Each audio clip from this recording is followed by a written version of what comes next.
السلام عليكم. وعليكم السلام ورحمة الله وبركاته.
السلام عليكم ورحمة الله وبركاته.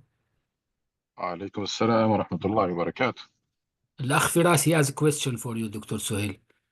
حاضر تفضل. Okay. أخ فراس go ahead. السلام عليكم.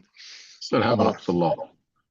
Doctor, my question is about how do we differentiate and how do we navigate between the encouragement to do tadabbur that we see evidence in Quran and the warning against mirya, which I didn't know the meaning of. I looked it up, which is basically doubt. Tadabbur and doubt both start with a question, but ourselves and our children sometimes start with a question, and we don't really have a clear guidance as to when to stop and when to continue and utilize the question for good meaning. What is mirya, and how do we not fall? Because there's many warnings. Yeah, is shak. There are many warnings in Quran against falling into mirya. But it is more don't be in doubt of the hereafter. فلا تكن في مرية من لقائه فلا تكن في مرية منه أي Quran. I don't remember ever mentioned in terms of like warning in the context of tadabbur or reflection, warning against. But mirya has been, or shak or doubt, has been mostly associated with either doubting akhirah, doubting Quran, doubt, etc. So, tadabbur, Quran, Allah subhanahu wa ta'ala says clearly, لِيَدَّبَّرُوا آيَاتِهِ, that the purpose of this book is for people to contemplate and reflect. So that's the goal. Now, the guidelines, or if there is any restriction, it's only the things that are well established in Islam that we should not question. But questioning in general should be very highly encouraged, especially among young people. I know most Muslim parents, they don't. Most Muslim parents, they discourage their children from asking, or they try to suppress them, and that's bad. Ibrahim alayhi salam asked Allah subhanahu wa ta'ala, just show me how you bring the dead to life. And Allah subhanahu wa ta'ala told him that you still have the doubt. He said, no, but I just want to be more sure. So, شك طريق اليقين, doubt is the path to certainty. Asking question for yourself and asking question among each other, and encouraging young people to ask question, it's the right thing to do. And as long as you don't cross the border or the limit, I mean, the limit is you're not going to question Allah, His existence, His attributes, akhirah.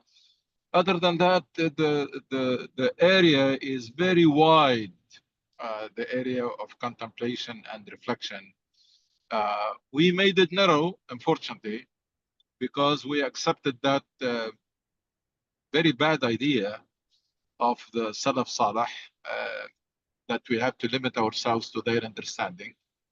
So we have until the day of judgment, we have to keep reiterating Tafsir ibn Kathir and the interpretations of the early days.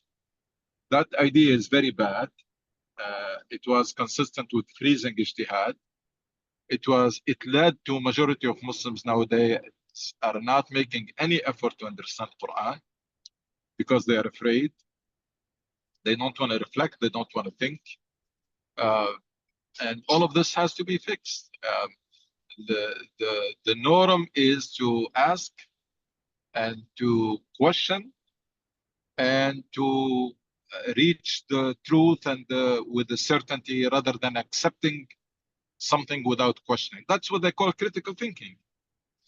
And critical thinking is so encouraged in Islam in so many ways. We have seen the story of Ibrahim alayhi salam.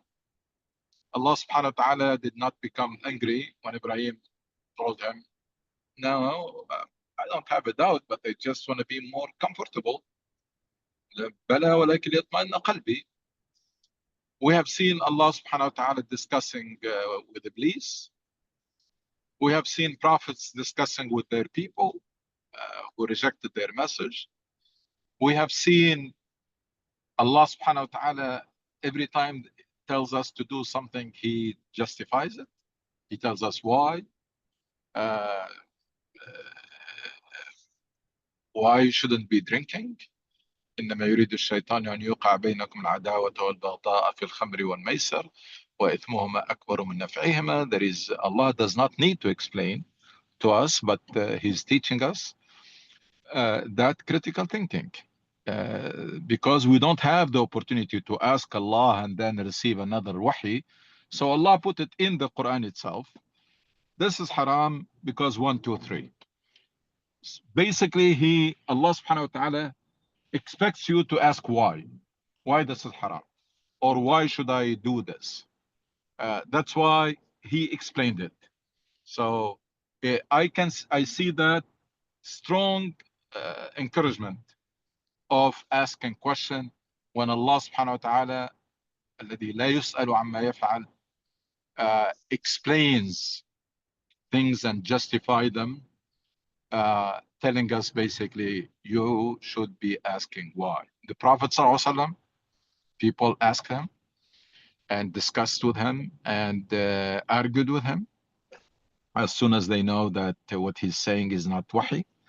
is not revelation. All of this tells you that Islam is really very, very strong about encouraging people to think critically and to ask questions and to try to reach the truth and certainty through that process, rather than accepting it just because it came from your parents or it came from our ancestors or from Salaf or etc. So I don't think we should be afraid as long we don't reach any area of kufr or doubting anything that is ma'loom in ad-din bil-darura or well established in Islam, iman billah, iman bil-akhirah, iman. We really have to, people are encouraged to ask questions. And you know what? If our people are asking questions, there are so many benefits that will happen. One, people will be solid in their beliefs because they acquired them through a process and not accepting them like dogma. Two, scholars will be forced to make ijtihad, because if I'm a scholar and I'm teaching people who don't ask questions, they accept everything I say, I have no incentive to do any research. But if it's like a professor in academia. If you go and teach a class that is very quiet and they don't come prepared and they don't ask any questions, you go without preparation. If you teach a class who people come prepared and they ask challenging questions, you have to be much, much more prepared. The same thing, we really killed the incentive for our scholars to do any ijtihad because we adopted that idea of taking things for granted. Taking something for granted that comes from Sheikh, that comes from Salaf, that comes from, and that's wrong. So tadabbur, highly encouraged. Read Quran, stop in the verse. What is it that Allah wants to tell me? Let me search the meaning of the words. I want to be comfortable, I want to be more comfortable.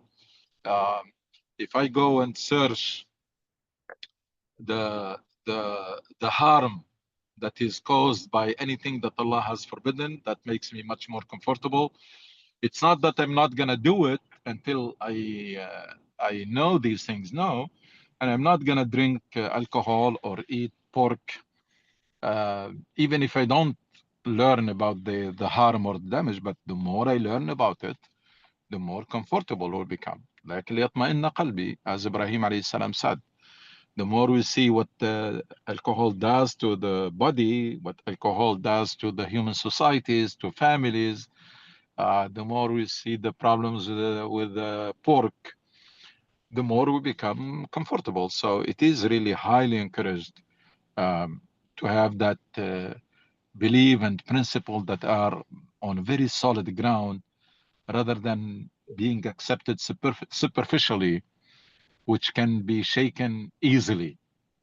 And that's why these, just on another note, those extremist group and terrorist groups and others, they capitalize on that.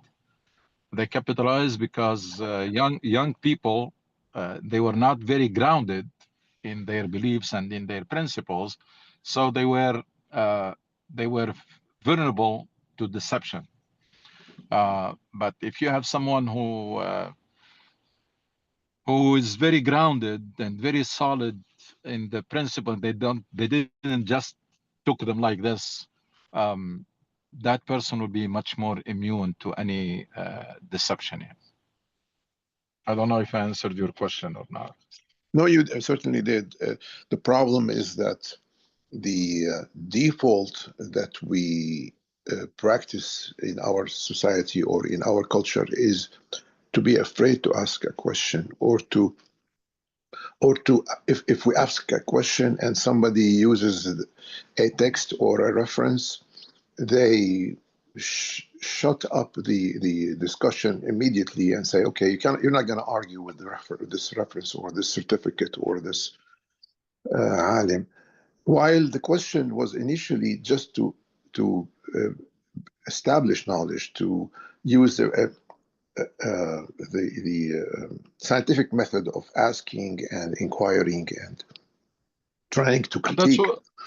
That's why we're going. No, that's why we're going nowhere. We're going nowhere because the child is suppressed at home. Parents are lazy. So when the child comes with a challenging question, they rather than say you're right, you have a point, let's try to find out, even if you don't know the answer. So they resort to the easier path, which is to shut them up or silence their children. They go to school in most Muslim countries. Teacher is not to be asked. So you have someone who just at home is suppressed, and in the school they just memorize and dump the material in the test, and there is no critical thinking whatsoever. We are doing things with our parents and with the scholars and with the teachers that the companions did not do with the Prophet sallallahu alaihi wasallam. قال ليس هذا بالمنزل منزل أنزلك الله. Sahabi in the Battle of Badr, Rasul sallallahu alaihi wasallam asked the Muslims to camp in a certain location. He selected the location. Al-Hubab ibn Mundar, very average companion, we never heard about him in any other context except in this one, asked him, is this why you chose this place? Did you receive wahi, revelation, or this is just your opinion? He said, this is my opinion and that's my tactics for military tactics. قال ليس هذا بالمنزل. This is a terrible choice. This is bad. So why? And he suggested an alternative, and the Rasul sallallahu alaihi wasallam was not offended at all and told the companions just follow his opinion. It's a better opinion. So I don't know where we get this from. Where we get it, again, we go back to the idea of Salaf, that idea of freezing ijtihad, that idea that the deen was finalized in the early centuries and the minds have to be frozen and people, they just have to go and read those books and memorize them. That's what is killing us. That's what brought us to this terrible situations. We have so smart generations of smart people, but they got suppressed at home and in school and in the mosque, and therefore their mind ends up crippled or chained, even though this religion is meant to do exactly the opposite. Quran says يَضَعَ عَنْهُمْ إِصْرَهُمْ وَالْأَغْلَالَ الَّتِي كَانَتْ عَلَيْهِمْ. The messengers are meant to free people from the shackle and the burden that is like keeping them from progressing and keeping them in some sort of prison. Yeah. Jazakallah khair. If I may add something to the difference between Mirya and the other questioning or tadabbur. I think when Sayyidina Ibrahim asked Allah subhanahu wa ta'ala about show me how you recreate people or life after death. Same thing when Sayyidina Muhammad asked about, or actually somebody asked him about al-ruh. So he did not have answer about this type. So this is not the main faith issues. Like main faith issues, you should be able to answer them just using your mind. Your mind has no restrictions, has no... I came back. Oh, okay. So what I'm trying to say, the main questions that your mind will be able to answer if there is no issues with the mind, with no restrictions from tradition, from dictatorship, or from anything, the mind should be able to answer if there is a creator to this life or there is nothing, or if there is life after death, there is Yom Hisab, day of judgment. I think the mind has to be mind will be able to answer these questions by itself. Now the other stuff that came in the Quran, like a ruh or like lots of questions, people will be able to think about them. Some stuff really يعني, is a kind of function of time. We have answer now, but maybe after, or we don't, let me say it again. We don't have answer now, but maybe after a while we can realize, oh, it has better answer in the future. Lots of stuff in our history, they did not answer them with a deep thinking, just maybe just an answer. But then after you have better understanding of life and society and other sciences, you have better answer. So I think we cannot limit our questioning because of that, because Mirya is, I'm trying to summarize my point, is only related to the main ideas, like the existing of a creator, the day of judgment, only this stuff, or if there is the possibility of prophets and messengers. This is the main stuff that your mind should be able to answer. But the rest of the stuff, I mean, it's open to the people.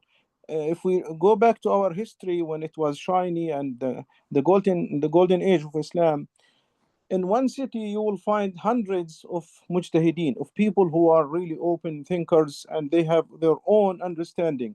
They do not follow certain people.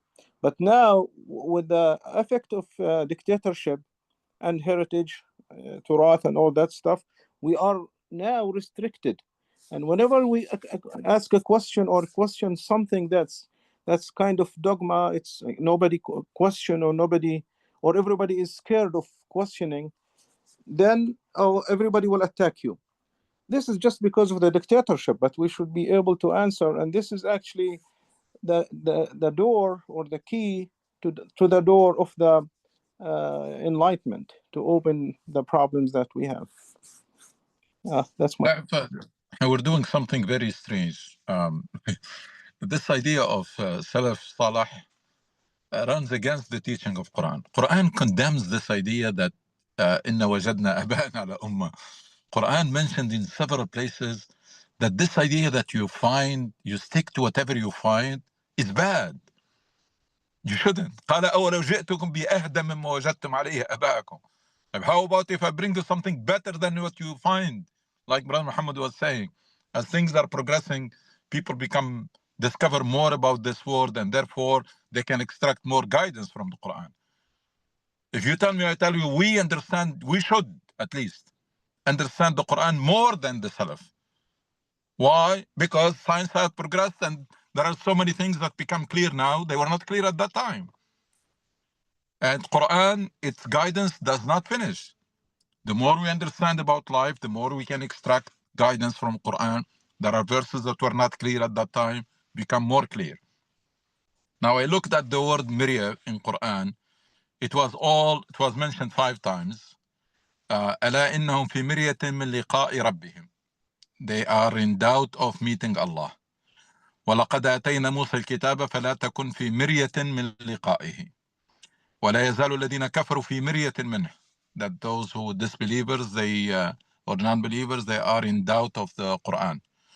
فلا تكن في مرية مما يعبد هؤلاء.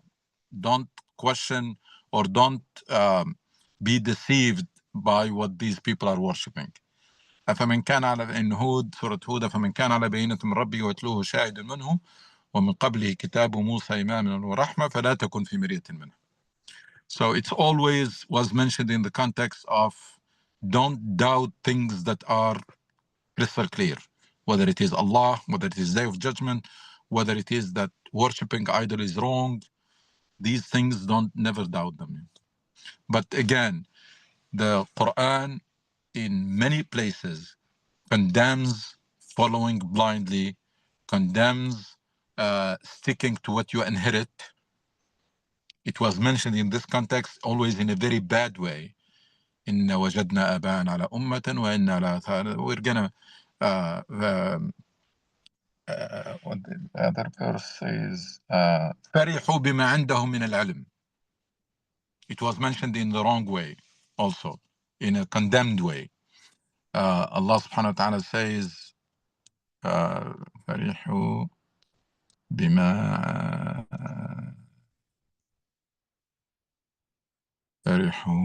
بِمَا عندهم or لديهم.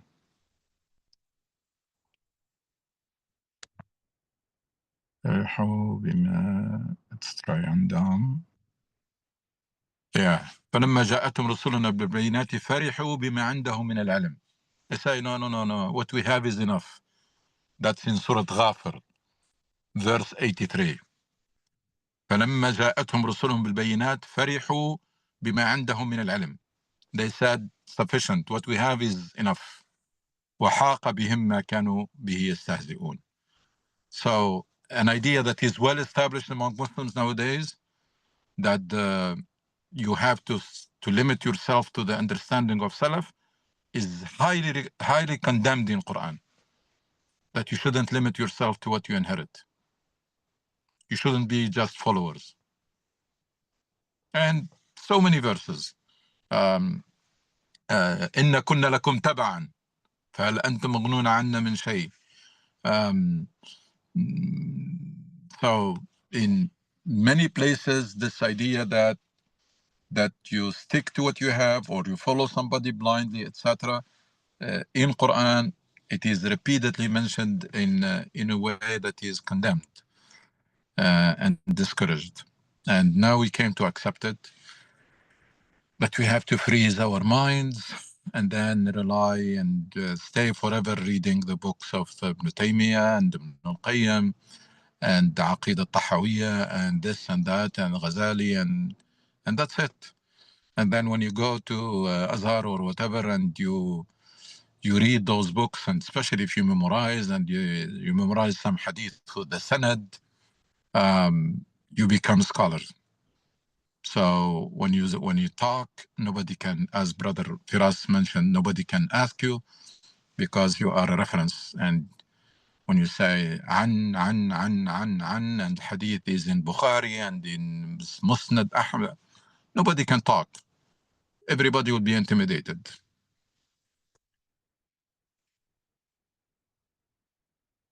And we have the Prophet ﷺ was, people discussed with him easily, and he was not offended.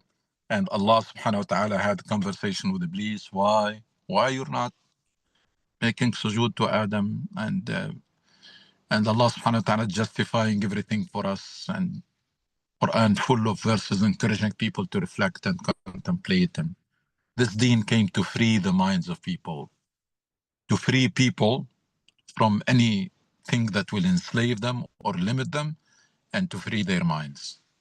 We turned it upside down. We made it a religion that cripple people, kills ambition, and or limit ambitions, and then cripple the minds. So painful.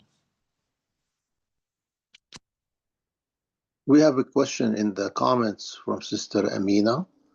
Sister Amina, do you want to say your question? Thank you, Brother Firas. Assalamu alaikum, everyone. Alaikum salam. Now, thank you, Imam Suhail, for the discussion. My question is, a lot of time when we are working with young people, they're like trying to understand, like, are we Muslim because we are born Muslim, and we just know from our own perspective that Islam is the truth, just like the other people in the other faith know that they are born that way, so they believe it, and so I'm wondering, like, the best way when we are responding to this, do we also stick to the facts, like the scientific facts, or like maybe just a guidance, the best approach and helping them understand, like, Islam and Quran, like, bring that perspective in a more like and out of doubt, like make it more like practical, but also to kind of silence that doubts. Yeah, thank you. Again, we just have to encourage people to ask questions. And you know what? I want our parents, ourselves, all of us to really, I'm going to use the comparison between the teacher in here or professors, and this is something that shocked me when I came here, and the teacher and professors in Muslim countries. Muslim countries, of course, they don't like to be asked. They take it as offending. They get offended, and they try to put you in the spot or in the corner if you ask questions, so that nobody will dare to ask. Here, it's the other way around. The first thing that shocked me, there are professors who have international reputation, and when I attended the first class and I saw a student asking question, and then professor looking and say, you know what, I really didn't think about it. So let me think about it, and I will try to answer you next week. It's amazing. You never hear these things. So it's always you are wrong, or you don't understand, or professor should not be asked. And parents, the same thing. So we have to really to change that mindset. Ibrahim alayhi salam found Allah through that process. The journey of looking at the stars and say, this is my God. No, it is not. Looking at then the moon, this is my God. No. And then looking at the sun, and then at the end say it must be something else. It cannot be these things that come and disappear. And Quran mentioned this in a positive way, that journey of looking for the truth. People, they have to adopt this idea that hikmah dallatul mu'min. As long we're living, we're learning, and we're looking for the truth, and should not be offended. Don't take it personal. If your child comes to you with a question, even if you don't understand it, don't be lazy just because you're busy with your cell phone or whatever, or with TV or whatever. Just say, let's find out. Let's research it. Let's ask someone.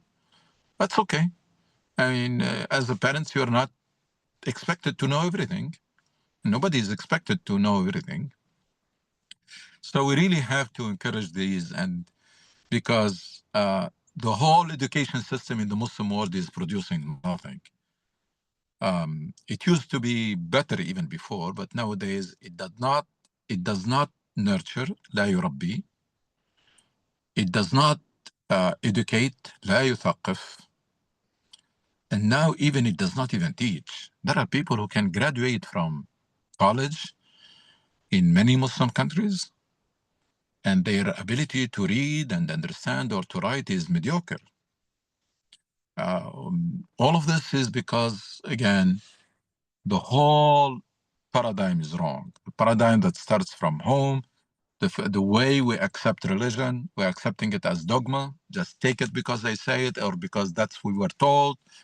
And all of this has to change. If we really want to get out of this dilemma, we have to change this. We have to start thinking critically, looking for the truth, encourage people to ask questions ourselves, whether to ourselves and look for the answer, or if we have someone or teacher or mentor, we should be asking questions, because that's the only way we can get out of this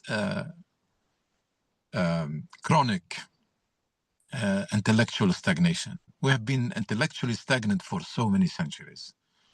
That's why we lagged behind. We have the version of Islam that is frozen in time and discourage thinking, and discourage creativity, and discourage ambition, discourage everything. And we don't dare to challenge it. We don't dare to accept the brutal reality and fact that we inherited a very defective version of Islam. Very defective. And it cannot be patched. And if we're going to continue passing it on from one generation to another, we are not going to get out of this situation that we are in. Nothing is going to change before people do, before Muslims do. And Muslims will never change if they don't rediscover the lost original Islam.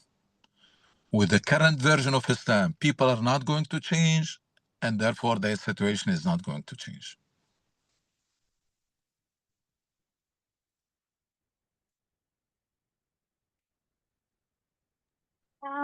There are two requirements that are very clear in my mind. If you don't see them satisfied or met, don't fool yourself or dream of change that is going to happen. One is fresh understanding of Islam that is relevant, that is inspiring, that is empowering, etc. And two, in every country, an inspiring and rallying national vision or project that will mobilize people and unify them. If you don't see these two requirements happening in any place, and for us here as a community, it's a rallying vision. It's a rallying vision and mission other than establishing a center and organizing some activities or doing some advocacy. No. Rallying community that is rallied behind a compelling mission and true leadership. You don't see it, then this is going to continue. What you see is going to continue. In a Muslim country, it's the same thing.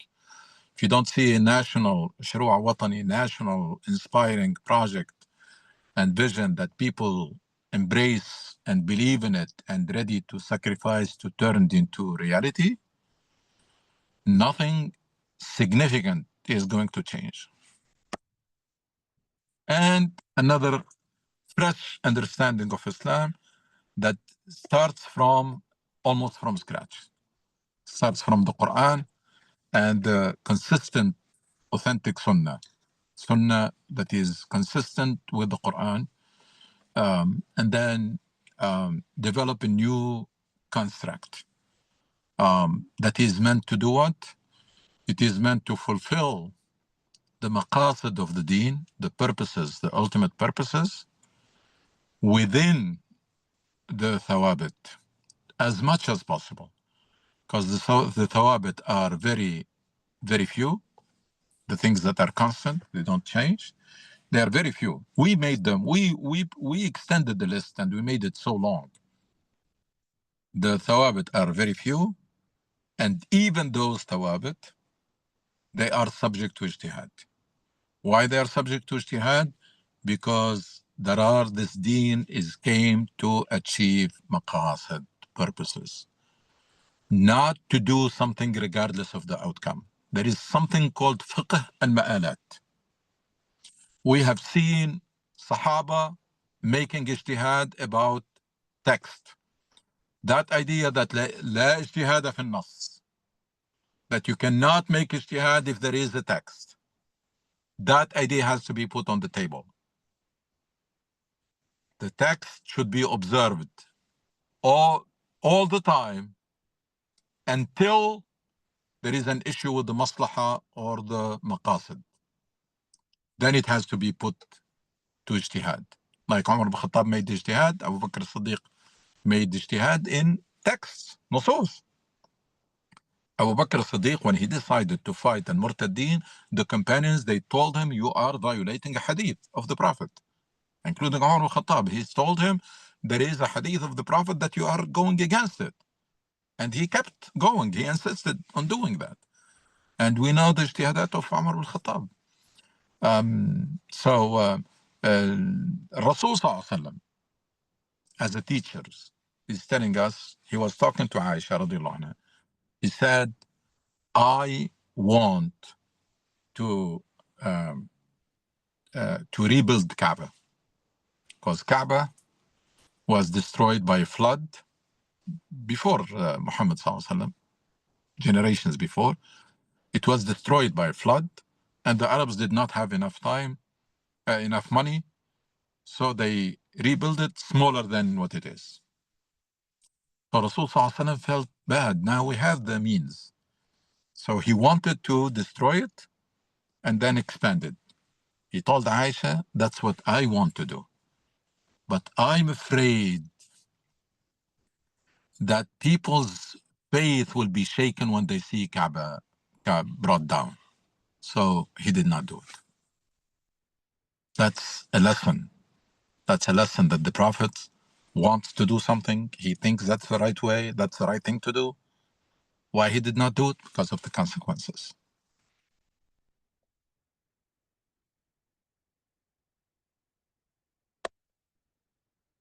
Dr. Sahel, I have one last question. Which curriculum do you recommend for educators and parents to kind of implement to help ourselves and our generations to understand, like, to have this empowering understanding of Islam? I'm not an expert in education. Probably you need to ask someone who's in the field of education if they have good curriculum. All what I recommend is for parents to work on themselves, to be a role model for their children, and to do with their children what the Prophet ﷺ was doing with people.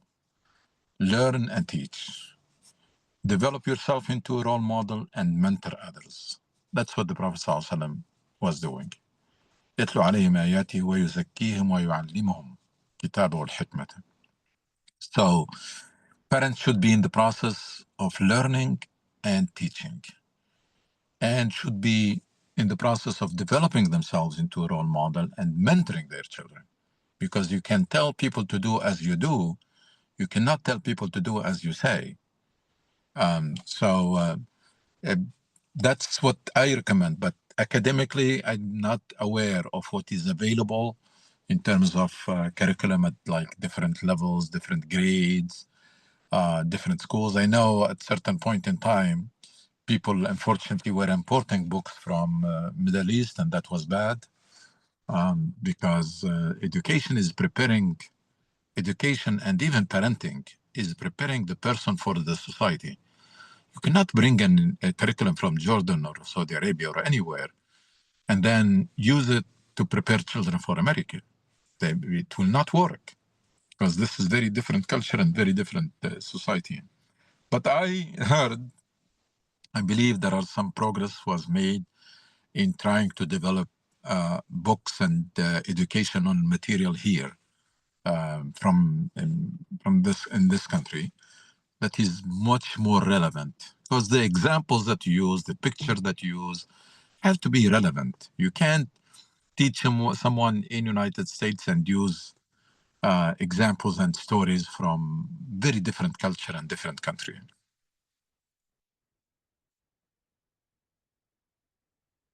Jazakallah khair. وإياكم إن شاء الله.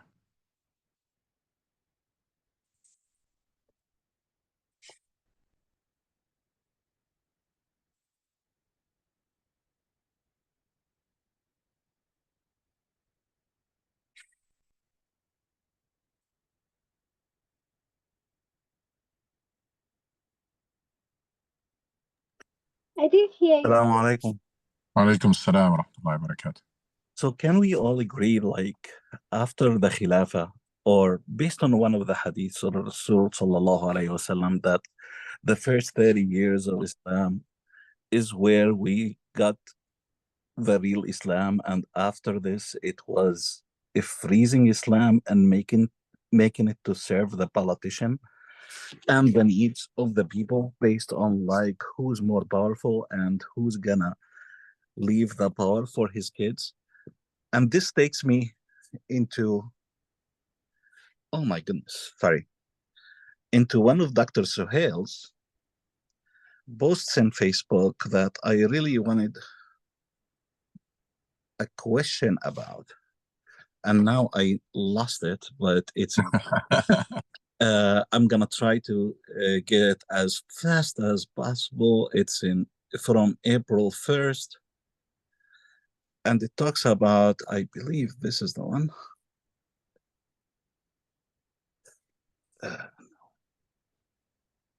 Sorry. All right. This takes me to this post that you did. Can I read it? Is that okay?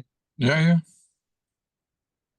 دول تابعة لا تملك قرارقها، وسياسيون مسلمون مطبعون مع الوصال فقط يتناحرون على السلطة أو بالأحرى الوكالة، ونخب تعيسة. التفكير غير نقدي وغير موضعي، بل منحاز ومتعصب وسطحي، والاهتمامات صغيرة، والنقاشات بيزنطية وصبيانية، والمواقف غير مبدئية وغير وطنية، والأفراد والأحزاب غير ديمقراطيين، والمعايير مزدوجة. فكيف سنخرج من التخلف والتيه؟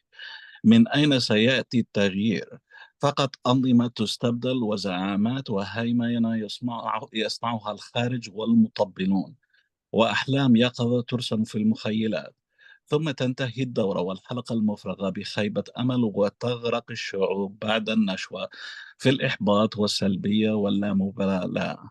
سنظل خارج الموضوع وخارج التاريخ،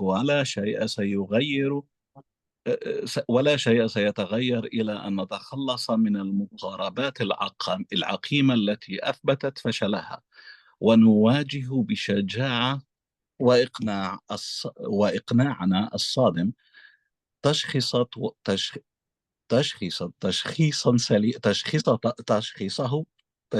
سليما، ونفهم كيف ولماذا سقطنا في هذه الحفرة العميقة، ولماذا تخلفنا وتقدم غيرنا.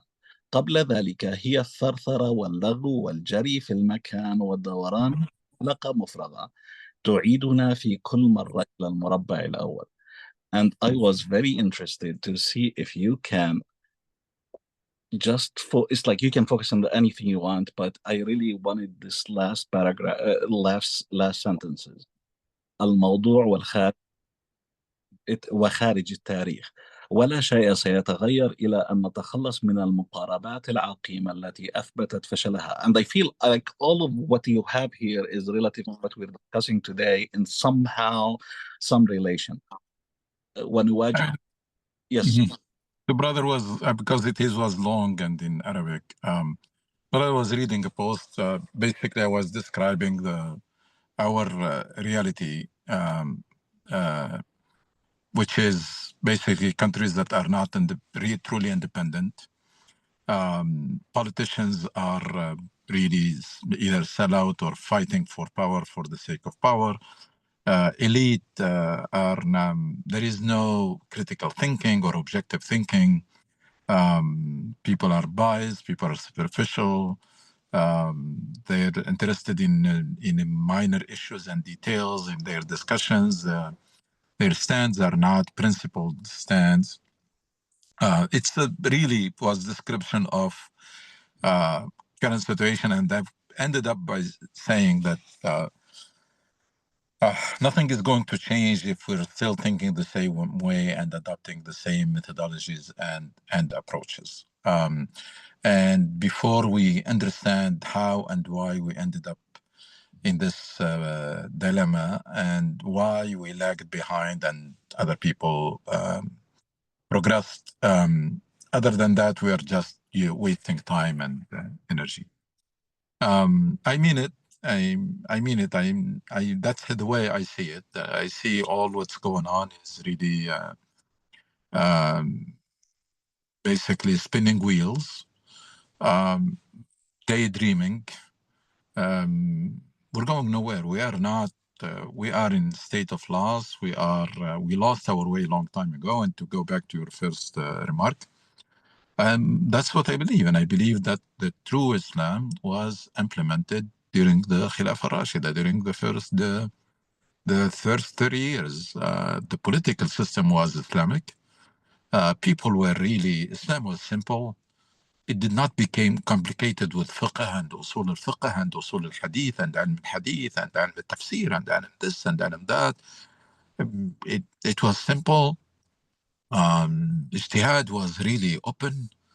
And then we had those two major turning points. One is transitioning into dynasty system. It's a huge turning point. From a democratic system. It was very democratic system at the time of the Prophet and Khulafa al-Rashidin.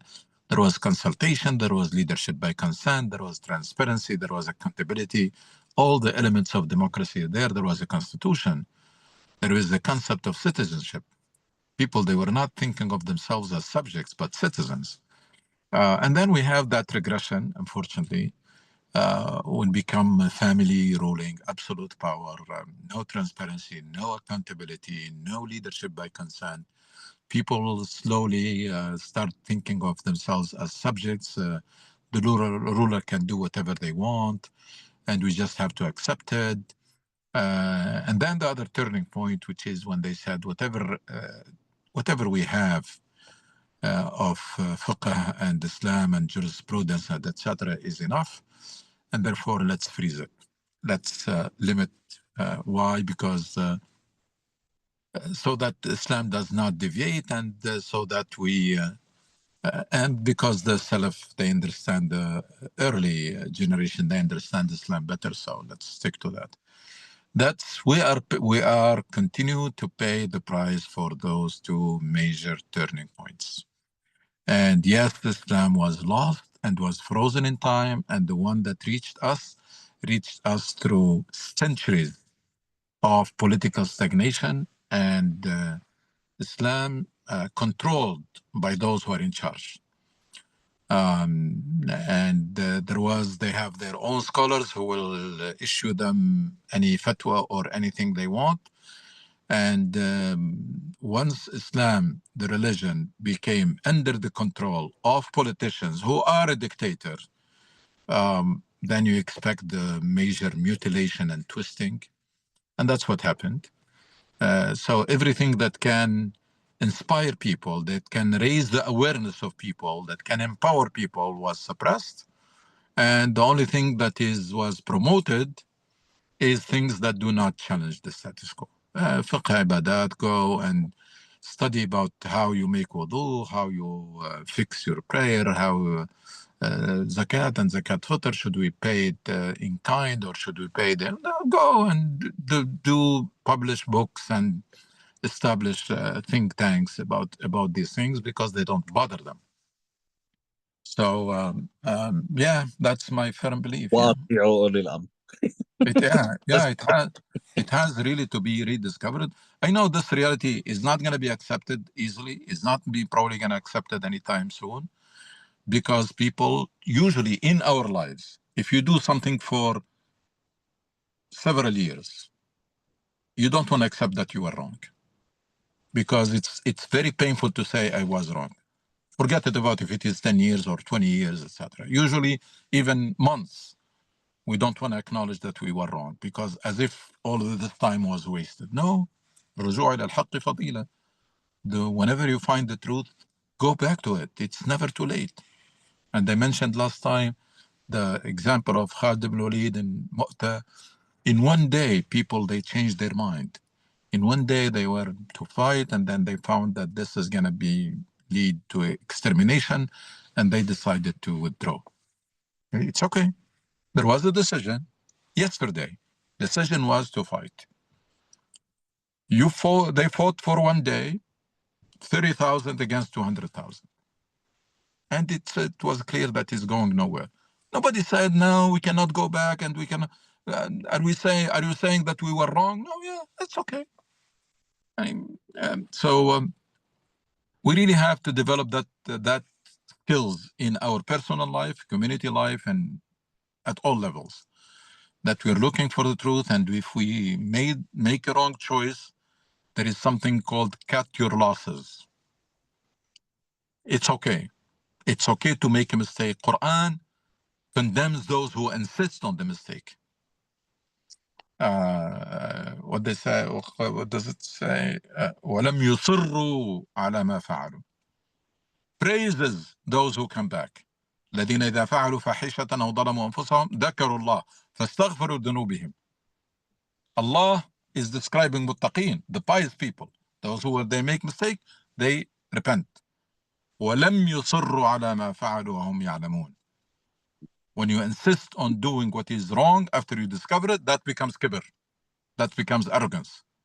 And arrogance is extremely bad in Islam. 1 ounce of arrogance, darra, من كبر will prevent you from being admitted to heaven. So should never have that mukabara or kibr that no, I cannot say I will. السلام عليكم. السلام عليكم. وعليكم السلام ورحمة الله وبركاته. My name is Jawed. I mean, I've been listening to Brother Suhail for almost 3 years. I just want to know if there is any time if I could ask a question or not. It's no time for this week. Inshallah, next Sunday be with us at noon and we start with your question. Inshallah. Inshallah. Okay, Brother Hugh with us today, and we need to tell him Happy Palm Sunday. Yes, absolutely. And Thank you very much. I appreciate okay. that. And I am Syrian. It's a very special day for us, Palm Sunday this year in Syria, for 2 reasons. First reason, we are celebrating this Palm Sunday without Assad regime. And the second reason, both churches, the Eastern churches and Western churches, this year they celebrate together. You know, it happened just one time every 4 years. Today, 10,000 of Boy Scouts marching in downtown Damascus, celebrating Palm Sunday. Happy Palm Sunday, Brother Can Hugh. you tell us more about it before you leave? Thank you. Brother Hugh, he can tell us about next week. We can give him a few minutes to talk us about Palm Sunday and Eastern Sunday. And we are out of time right now, I think. Do you have Bassam, I will not be here on that's our Easter Sunday, and I will be at our church on that I see. at noon. We can talk later about it. If you have We'll few talk minutes another today, time. if you have few minutes today, you can talk us about Palm Sunday and the importance of Palm Sunday in the Christianity belief, you know, if you have time. I would be happy to talk next time I'm on here. Okay, Jazakallah. Thank you, Mr. Hugh. Thank you for asking. Okay, everybody, see you next Sunday, inshallah, at noon. See you. Thank you, everybody. Assalamu alaikum. Assalamu alaikum.